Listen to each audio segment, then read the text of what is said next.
Olá, tudo bem? Nós vamos falar agora sobre explosão de caldeiras. Qual é a definição que nós encontramos sobre as explosões de caldeira? Nós temos de Michelis, que diz o seguinte: expansão violenta ou arrebentação acompanhada de estrondo, causada por repentina liberação de energia, por uma reação química muito rápida, por uma reação nuclear ou pelo escape de gases ou vapores sob grande pressão. No nosso caso, caldeira é, evidentemente, né, escape de vapor de grande pressão. Mas, agora, por que as caldeiras explodem? Nós sabemos que uma caldeira, para ser comercializada, ou melhor, para ser construída e depois comercializada, há necessidade que ela seja construída levando em conta o código ASME. E o código ASME, ele prevê todas as situações da construção da caldeira. Materiais, dimensionamentos, pressão de trabalho, pressão máxima admitida, tudo. Isso, quando se compra uma caldeira, está no Databook, que é um livro que serviu de registro da construção da caldeira. Ali consta o processo de fabricação, todo ele, eletrodo, se for o caso, tipo de soldagem, alívios de tensões, materiais, tudo deve estar no Databook. Então, se uma caldeira é construída atendendo uma norma muito significativa, que é o Código ASME, que prevê todas as situações necessárias para um bom trabalho na construção de caldeiras, por que uma caldeira explode? Existem alguns motivos. As causas principais: erro humano de operação.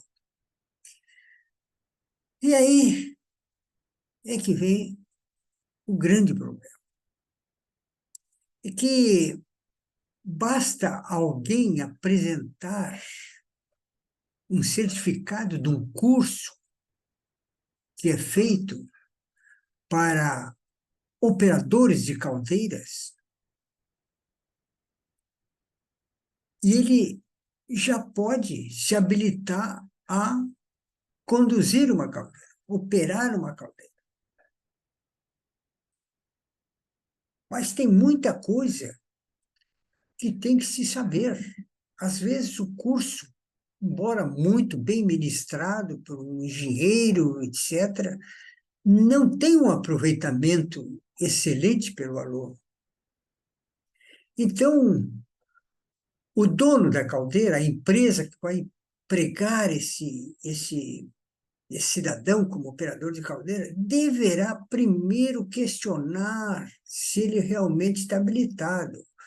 Então, não colocar ele direto numa caldeira sozinho, coloque ele junto com um operador experiente, e esse operador experiente vai testá-lo, vai ensinar as manhas daquele tipo de trabalho, da caldeira, como é que tem que ser feito, tudo direitinho. Aí, então, ele fica habilitado para operar aquela caldeira.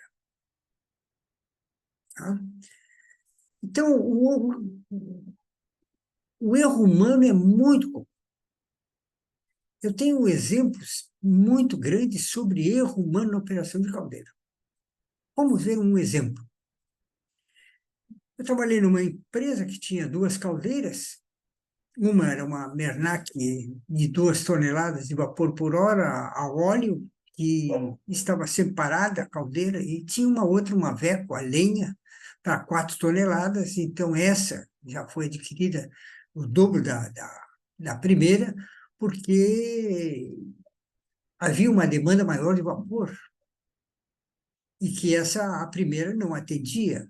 Então, foi comprada uma maior e só ela funcionava.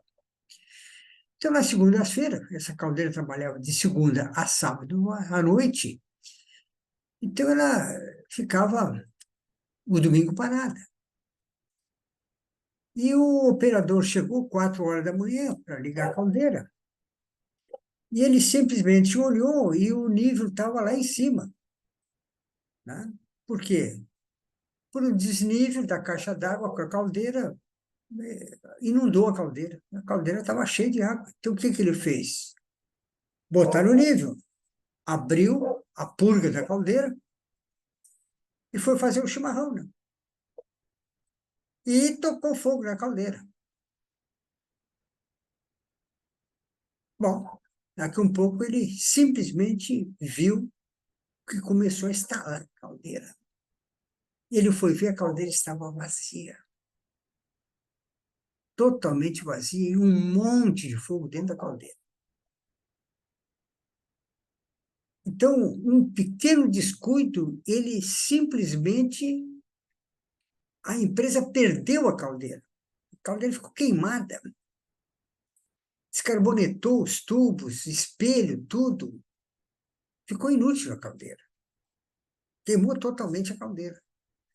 Ele só não fez o disparate de botar água para dentro da caldeira, senão ele teria explodido.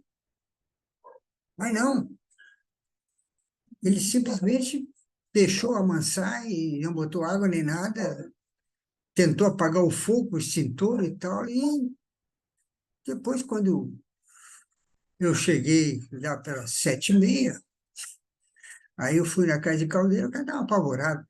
Ah, não sei o que vou fazer agora. Olha, passa lá no departamento pessoal e pede as tuas contas, faz qualquer negócio lá, que isso aqui agora é questão de engenharia, vamos ver o que vão fazer. Né? Então, esses casos acontecem.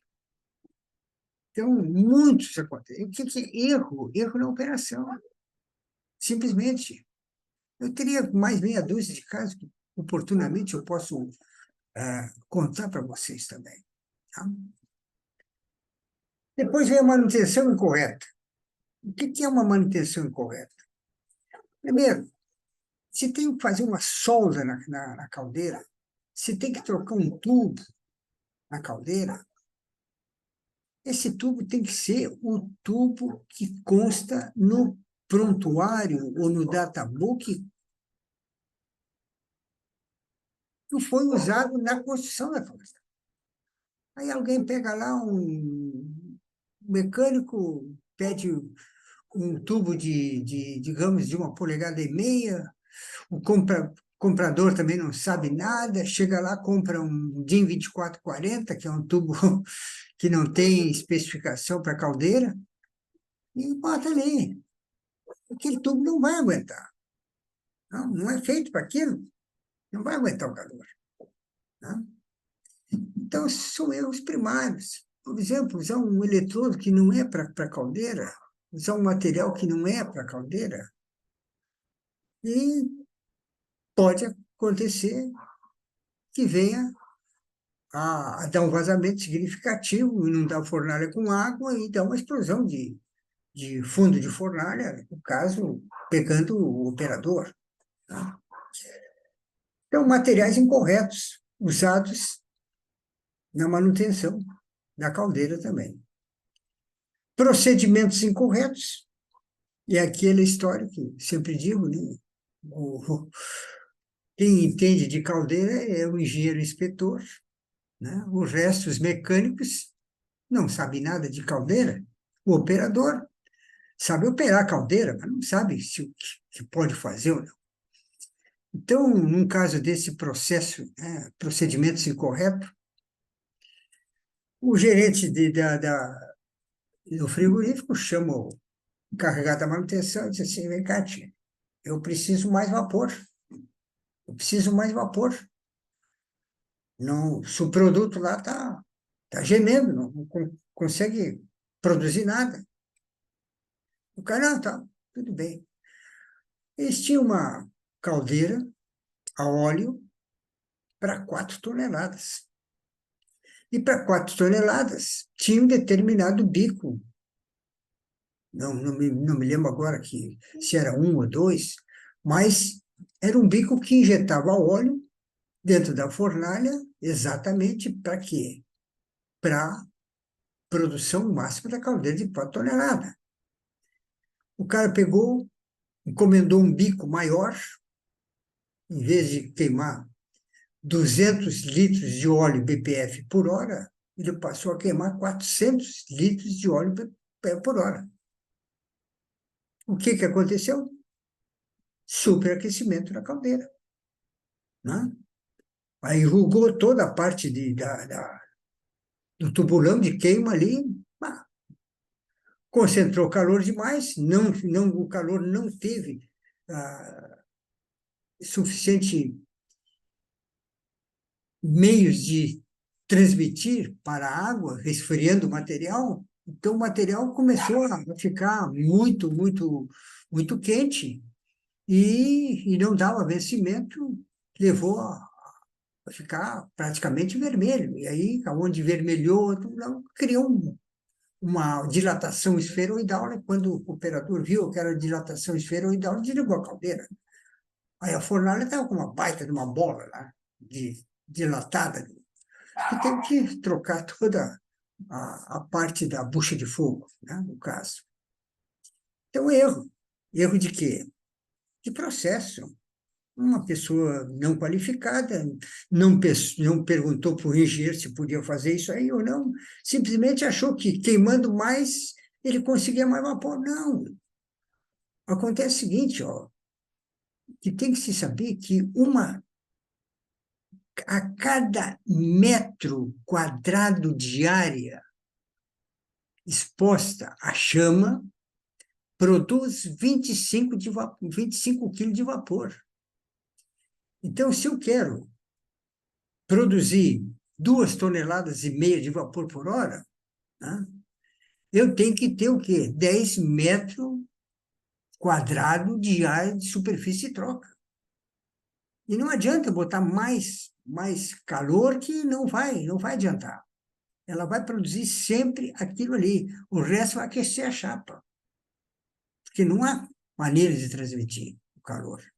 Então, o dimensionamento de uma caldeira é levando esse critério. Uma caldeira normal, uma caldeira a lenha normal, daria 25 quilos de vapor por hora por cada metro quadrado de superfície de troca térmica.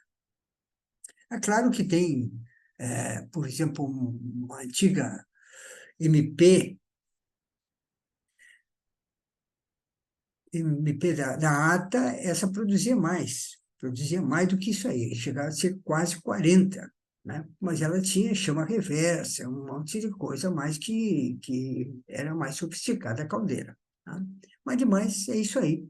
Então não adianta aumentar a quantidade de vapor, e não vai produzir mais.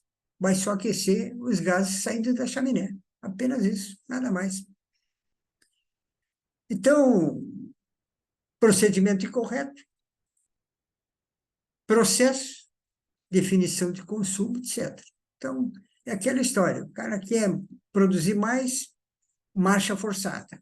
Bota mais lenha, bota mais lenha, bota mais óleo, vai queimar a caldeira, não vai produzir mais, e isso não vai acontecer.